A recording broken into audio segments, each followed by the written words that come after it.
Welcome to The Gangster, Book VI in the Galactic Football League series. Written and performed by Scott Sigler, The Gangster is suitable for ages 12 and up and contains graphic violence. The Gangster is also available as a signed, numbered, limited edition hardcover while supplies last. To order, go to scottsigler.com/store.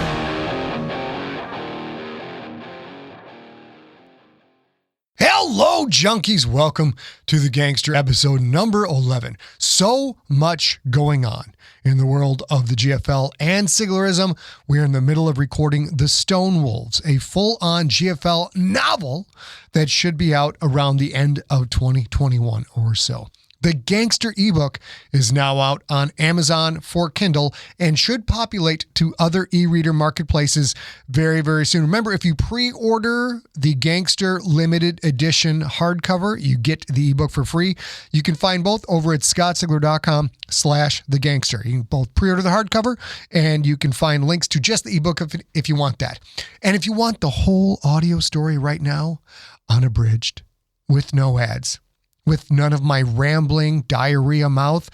The Gangster is up at audible.com. The Gangster is up at audible.com. Flailing Kermit Hands GIF. Finally, the SIG has come back to Audible. And speaking of Audible, have you left a rating and review for Mount Fitzroy, the sequel to Earthcore? Maybe you've heard of it.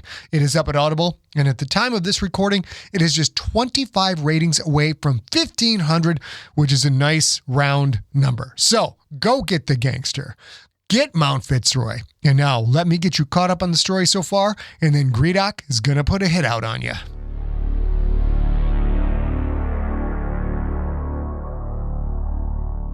Previously on The Gangster, Quentin has received news that has already changed his life forever. He is going to be a father. With someone out to murder him, what can he do to protect his new family and himself? And his efforts to hide the true number of sentients in the Church of Quentin Barnes bought him time, but has that time run out? Find out next on The Gangster, episode number 11.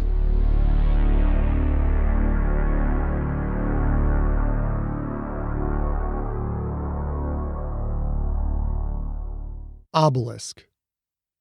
A year ago, 3 little words changed Quentin's life. The words he'd said to Becca, and she'd said back, "I love you." Yes, 3 little words changed his life, but 2 little words had altered his entire existence. "I'm pregnant."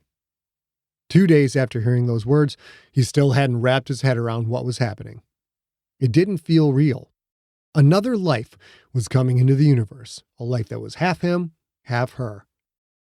"Daddy Barnes," Fred said. "It has a nice ring to it." Quentin, Fred, and Chodo were in the Hypatia's small galley. Fred and Chodo were sitting at a table, playing a Quith chip-stacking game called Obelisk. Fred's 3 red towers were higher than Chodo's 4 blue towers, but Chodo's were in a better defensive position. Quentin saw that Fred thought he was winning. Most any player would think that, but in 12 rounds, the game would be over and Chodo would be victorious. "Daddy," Fred said. "That's what I'll call you from now on." Quentin shook his head. "I'd rather you didn't. I'm a daddy. I'm not your daddy." Fred laughed. "You can say that again, breeder." "Daddy is a diminutive of dad," Chodo said. "Dad is a synonym for father, in most instances indicating one who has bred offspring, yet you use the word breeder like a pejorative. In Quith culture, only leaders and queens can breed. Workers and warriors cannot. Do you not wish to breed, Frederico?" Fred rolled his eyes. "Me? Breed? Oh, hell no. I didn't mean anything bad. I was just giving Quentin a hard time. Say, Chodo, maybe you should focus less on cross-cultural misunderstandings and more on your next move." "Pejorative," Quentin said. "Diminutive. When you're not pounding gin and eating those nasty worm things, Chodo, you have one heck of a vocabulary." "And also when I am not eating them, you regurgitate far less." Fred laughed, a sound that warmed Quentin's heart. It made Quentin feel good to know Fred felt relaxed here. felt at home enough to let down his guard. So much sass, Chotes, Fred said. Q, did our stoic warrior just burn you? With Chodo, one was never sure. The warrior had been released from Yegorov Orbital. He wore a nanosite bandage beneath his gray sweatpants. Other than a pronounced limp, one wouldn't know that Chodo had taken a bullet for Quentin and Becca. Quentin knew. He would not forget it. The doctors had told Chodo to take a week off from physical activity. Then rehab would begin. The long-term ramifications of the bullet wound wouldn't be known for weeks, possibly months. The mom-to-be seems pretty happy, Fred said. Where is she? Sleeping again? Quentin nodded. I think the assassination attempt stressed her out more than she let on. Paint me in shades of surprised, Fred said. She seems far more worried about being strong for others first, considering her own needs second. Becca had put on a brave face for the past few days, but exhaustion had caught up with her. Or was she tired because of the baby? Fatherhood. Quentin felt overwhelmed by the very idea of it. I don't know how to handle this, he said. Fred shrugged. People better and worse than you have been handling it for tens of thousands of years.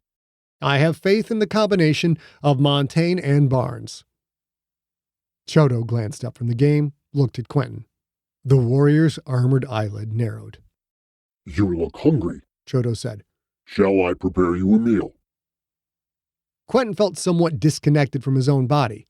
He hadn't realized he was hungry until Chodo mentioned it. I could eat, Quentin said. The warrior quickly placed an obelisk chip, then limped to the refrigerator. I can get my own food, Quentin said. I am already performing the task. Chodo put cheese, crackers, and an apple on a plate. You should consider adding followers. I personally know at least 10 workers who would instantly pledge fealty. And consider adding additional warriors as well. You are what a leader is supposed to be. Many warriors would kill to prove their worth to you. Chodo reveled in helping Quentin with anything and everything. Helping was possibly too late a term. Serving seemed more accurate. That's what Aquith did for his Shamakath, yet it made Quentin endlessly uncomfortable. The push-pull created a cultural standoff. Chodo was compelled to cater to Quentin in any way possible, while Quentin's upbringing taught him that only horrible people had servants. I don't need more associates, Quentin said. He refused to use the word followers or underlings in context with a sentient he considered his friend. Chodo set the plate on the table, next to his own bowl of freeze-dried centipedes. He was careful not to jostle the game's stacked red and blue chips. Quentin sat. You will have many followers, Chodo said. I am referring to your immediate household, not your churches, which are already very powerful. Your household will be the envy of many leaders, especially now that you have proven your value as desired breeding stock. Fred laughed softly as he placed a red chip on his center tower. Breeding stock, he said. That's what Q is, all right. Quentin put cheese on a cracker, popped it into his mouth. Delicious, but in a distant way, because his thoughts weren't on the food. This is crazy, he said. I mean, my experiences with family are kinda limited. A man who had never known his parents was going to become a parent himself. Parenthood was the most important thing any adult could do, yet there were no requirements, no job training, no nothing. He needed another 100 hours of supervised flying time on the Hypatia to get his pilot's license, but to bring another life into the galaxy, no certification necessary. Anyone could do it, anytime they liked. Fred leaned back in his chair, watched Chodo focus on the obelisk game. Now Quentin wasn't sure if Chodo saw the opportunity after all. If the warrior played the right strategy, the game was already over, but if he didn't see the required series of moves, he might still make a mistake. So, Daddy, Fred said, tell me how it feels to be a father in waiting. Quentin ate another cracker, chewed slowly. It's weird. I feel like I could screw something up, even though from here on out I've pretty much got nothing to do with it. Chodo placed his chip, starting a new tower instead of increasing his height advantage on the right side of the board. A bad play. He'd let Fred back in the game. You are likely worried about your offspring, Chodo said. After you inform me of your pending progeny, I studied the subject of human heavy G hybrids. The probability of a successful birth and a healthy offspring are 1/100%, but considering how large you are for a human, and therefore much closer to the size of a heavy G male, statistics indicate your probability for a healthy offspring is far better, almost 2%. 2%? That couldn't be right. Fred shook his head. High one's halitosis, Chodo. What's wrong with you? Chodo's baseball-sized eye blinked. Nothing is wrong with me. I feel fine. Fred jerked his thumb toward Quentin. You just said his kid has almost no chance of being born healthy. You think that's what he wants to hear right now? I was unaware that fact needed to be presented only at particular times, Chodo said. I thought this was good news. A chance of almost 2 in 100 is significantly better than 1 in 10,000. This is math, Fred. Do you know what math is? Of course I shucking know what math is. The math of 2 in 100 means there's a 98% chance his kid won't make it. Quentin stared at his plate. You're not helping, Fred. Oh, Fred said. Right. Sorry. Chodo looked from Fred to Quentin. I believe I understand, the warrior said. You are looking at raw probability, as opposed to the relational probability when compared to typical hybrid unions. My apologies, Shamakath. I told you not to call me that. Chodo's cornea swirled with purple. Yes, you have instructed me so. I have failed you. I am sorry. Quentin took a deep breath. He forgot how literally the Quith took things. I sounded more upset than I am. You haven't failed me. It's fine. The purple swirls faded away. Don't worry about my kid, Quentin said. Either of you. The baby will be healthy. Becca had made it sound like there was a small chance their child wouldn't make it. Not a small chance that it would. Had she been protecting him? Did she think him so fragile he couldn't handle the truth? If so, was she right? Fred placed a chip. Chodo contemplated his next move. He reached into his bowl, picked up a centipede. Thick, leggy, and disgusting. He bit it in half with a crunch. Quentin was so hungry that not even freeze-dried insects could dent his appetite. With his left hand, he picked up the apple, lifted it to take a bite. As he did, a lightning bolt of agony laced through his forearm. His sharp hiss of air was enough to make Fred and Chodo pause. That sounded painful, Fred said. Chodo dropped his centipede back into the bowl. Shamakath, are you all right? It's nothing. Fred stared hard. The 1 to 10 pain scale. You heard of it? Of course I have. I'm guessing you just felt a 9. Am I right? It was none of Fred's business, but Quentin answered anyway. 7. Tops. Fred rolled his eyes. Tough guy, huh?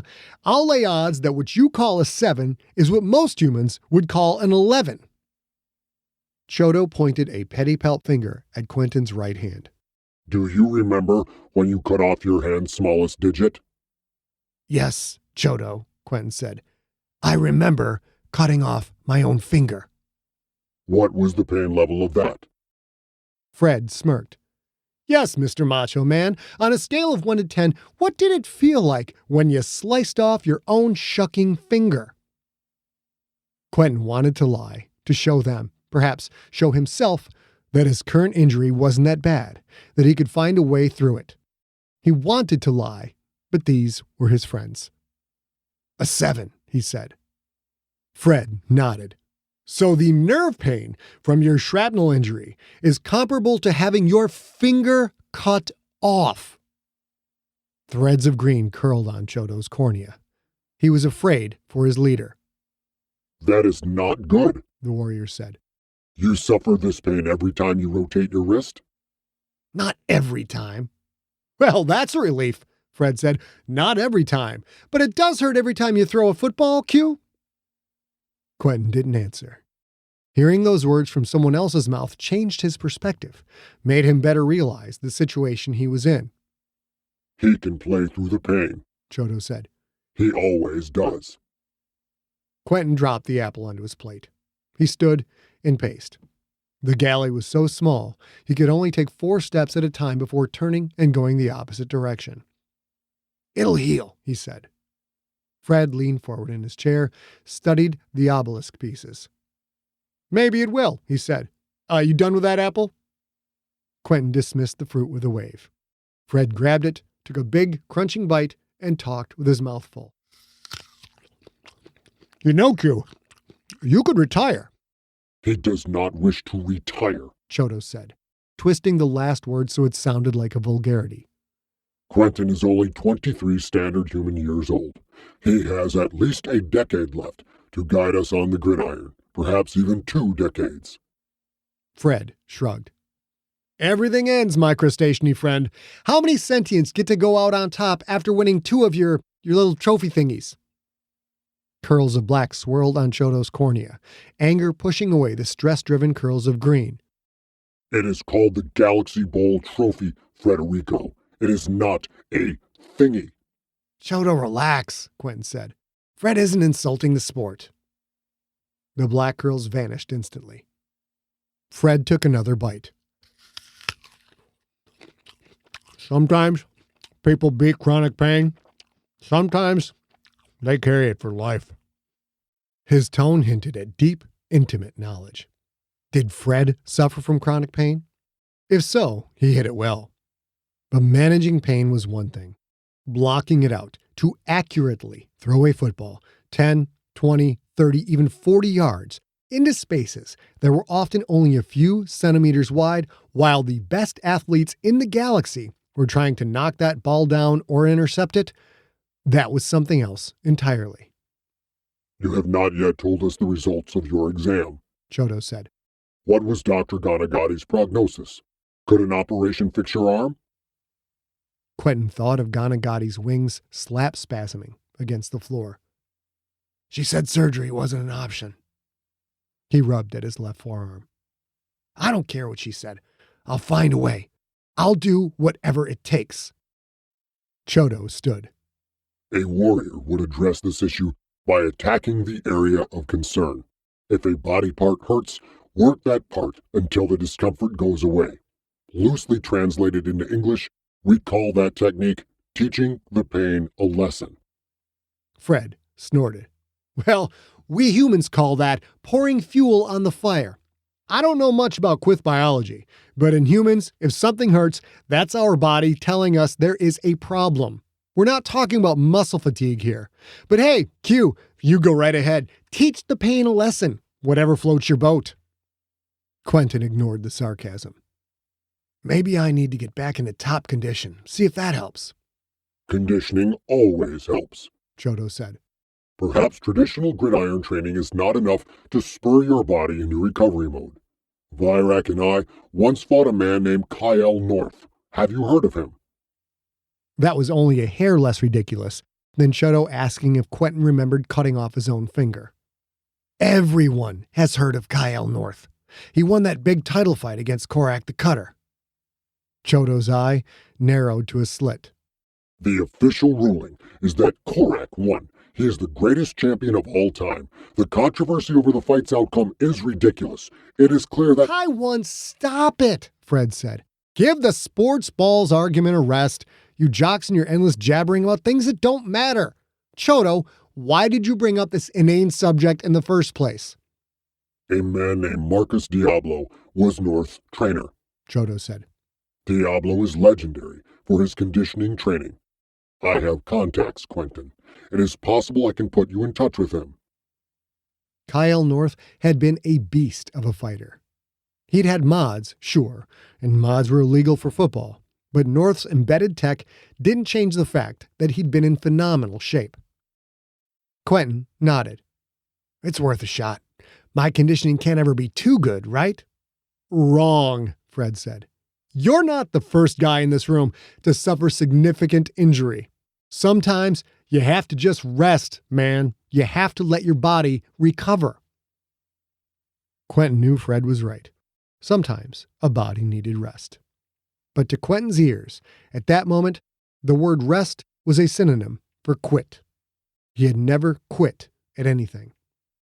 I need to try, Quentin said. Chodo, see if you can reach Diablo. Fred shook his head. This is a mistake, Q. Someone knew you were going to Randall Hospital. If those same bastards find out you want to work with Diablo, they'll try to get you when you meet him. A good point. Then you meet him instead, Quentin said. I'll stay on the Hypatia. You find Diablo, hire him without telling him who you're hiring for. Would that work? Fred glanced off, thinking. He nodded. Yeah, I suppose it would. You know hiring him would be expensive, right? More expensive than what I pay you? Fred grinned. Don't get crazy. I'll take care of it. But that means you'll need another pilot for the Hypatia. Quentin shook his head. I can fly her. You know I can. You don't have your license yet, Fred said. You get a random stop check from System Police and you don't have a pilot's license on record? That gives them the right to board even with your GFL diplomatic immunity. They can't detain me. No, Chodo said. But if there's a contract on your head, System Police could be potential assassins. You should not give anyone an excuse to get close to you. Quentin glanced at the game board. Trying to stay alive, to keep Becca alive, Becca and the baby, while some unknown player wanted him dead? That was a game too. Chodo and Fred had just pointed out an obvious strategy, a strategy Quentin had completely missed. He'd have to be more careful. I don't like the idea of adding a pilot. Yet another person who knows where I'm going and when? Bringing in a stranger means adding a whole new layer of risk. Fred shrugged. So don't bring in a stranger. Big Mike is a licensed pilot. You don't trust him? Kimberlin, a former member of the Zoroastrian Guild, piloting the Hypatia, being in the same ship with Becca? Quentin glanced at Chodo. Along with Virak, Chodo had been Gredok's bodyguard and top enforcer. Who knew what violent things Chodo had done in the service of Gredok? But look at the warrior now. Loyal, trustworthy, reliable. If Quentin judged people solely on questionable allegiances, he would have never given Chodo a chance. You hesitate to answer, the warrior said. Do you not think Kimberlin can be trusted? That was the billion-credit question. Quentin's logical brain screamed no, but his heart said otherwise. Michael Kimberlin was a former guild member, sure, but he was also Quentin's tutor, his confidant, an all-pro lineman who protected Quentin on every snap of every game. Kimberlin might be the biggest risk of all, or he might be the only real answer to the problem at hand. And if he was a true friend, having Big Mike around added to Quentin and Becca's safety. Fred shrugged. Forget I suggested that. I can ask my people if they know a pilot that... No, Quentin said. I'll ask Mike to come pilot. Fred, you focus on tracking down Diablo. On the obelisk board, Chodo placed a chip, bolstering his defensive wall. Fred studied the board. Q, have you told your family about the baby? Not yet. I'm letting the idea settle a bit first, you know? How about Becca? Fred placed the chip, starting a new tower close to Chodo's wall. Has she told her parents? No, Quentin said. She feels it's important to tell them face to face, but since you said her seeing them might put them in danger, she's really not sure what to do. Maybe not being able to talk to her parents about the baby, or even the engagement for that matter, was part of Becca's stress, her exhaustion. That's the wise course of action, especially now, Fred said. I just hope they don't find out their little girl is knocked up when they see her in a newscast somewhere. Chodo played a chip, starting a new defensive wall to counter Fred's fresh attack. Knocked up, the warrior said. What does this phrase mean? Quentin groaned inside. This explanation would be awkward and painful. Fred capped his new tower, pressing his advantage. It means with child, he said, but without the proper marriage ceremony beforehand. A swirl of teal on Chodo's cornea. He was confused. But Quentin, you and Becca are engaged, the warrior said. Is that not legal bonding? That's like... Quentin searched for the words. Like pre-bonding. It's not official until the marriage ceremony's completed. Chodo's cornea cleared. I believe I understand. You have impregnated Becca, but done so before a legal, unifying ritual. From my readings about human culture, I believe you are now required to partake in what is called a shot-put wedding. Fred laughed, leaned back so far in his chair he almost fell over. Shotgun wedding, he said.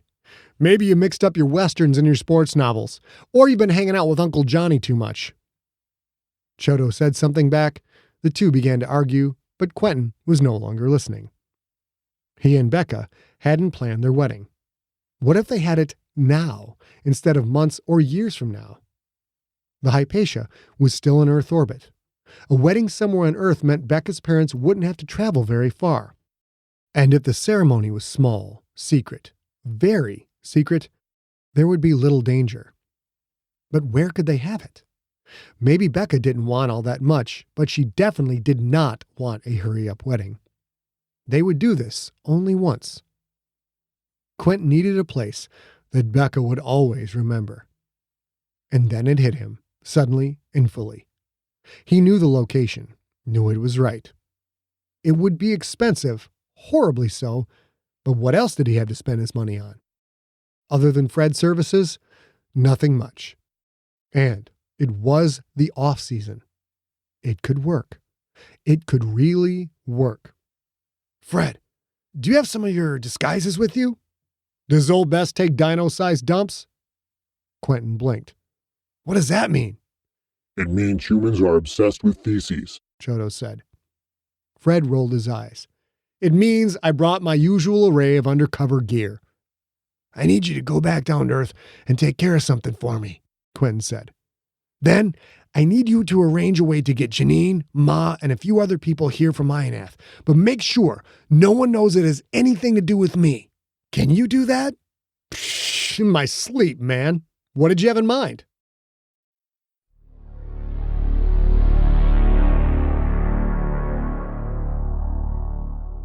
A report from the Creterakian Ministry of Religion, CMR, and the Non-Creterakian Intelligence Agency, NCIA, to be delivered directly to the emperors of the Creterakian Empire. The Church of Quentin Barnes and other Barnes-related sects. While the Church of Quentin Barnes, COQB, recently split into multiple smaller factions, we at the CMR still feel there is cause for concern. We recommend the resumption of the COQB investigation, an effort that was previously discontinued due to the Church's schism. The three main sects worshipping Quentin Barnes are the COQB, with approximately 30 million followers, led by High Priestess Richfield, headquartered on Ionath. The church seat was formerly located in Alamum in the Sklerno dynasty. The Orthodox Barnesian Separatists, OBS, with 26.5 million, led by Grand Pope Hoyt Bogard, headquartered on Chichana in the Sklerno dynasty. The Reformed House of Quentinism, RHQ, with 18 million members, led by Who Love Q. The RHQ leader is known by the title of Quetzalcoatl. The church seat is located on Huopul in the Qi Empire. Individually, the numbers of each church are too low for concern. However, it is important to note that the combined members of those sects, as well as a few smaller break-off organizations, bring the total followers of Quentin Barnes to approximately 90 million sentients.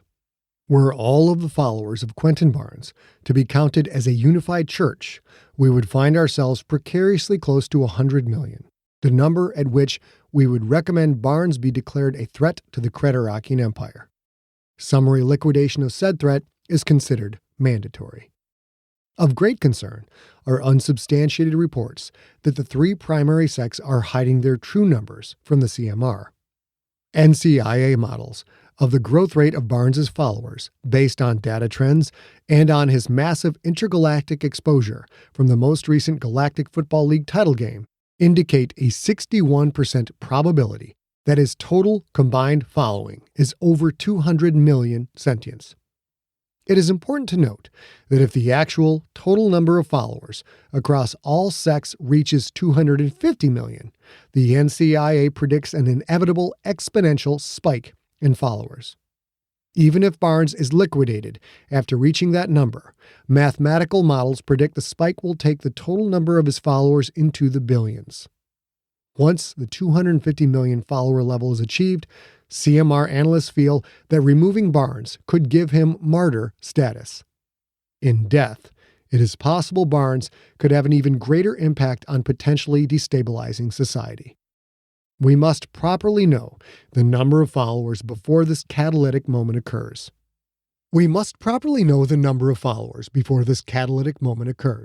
However, at this time, the CMR and NCIA have no proof that the three main sects are in collusion in any way, nor does either agency have verifiable proof that any of the sects are actually misrepresenting their numbers. The NCIA has pointed out that the organization has reserved space for Barnes at the undisclosed containment facility, should the need arise, to remove him from public view for extended questioning. You have been listening to The Gangster, Book VI in the Galactic Football League series, written and narrated by Scott Sigler. Follow Scott on Instagram and Twitter, where he is at Scott Sigler, one word, and on Facebook at facebook.com/Scott Sigler. For more information on the Galactic Football League series and for more free audiobook podcasts, visit scottsigler.com. The Gangster was directed by A. Sigler, engineered by Steve Rickyberg. Copyright 2020, Empty Set Entertainment. Theme music is the song They're Watching Me by the band Superweapon.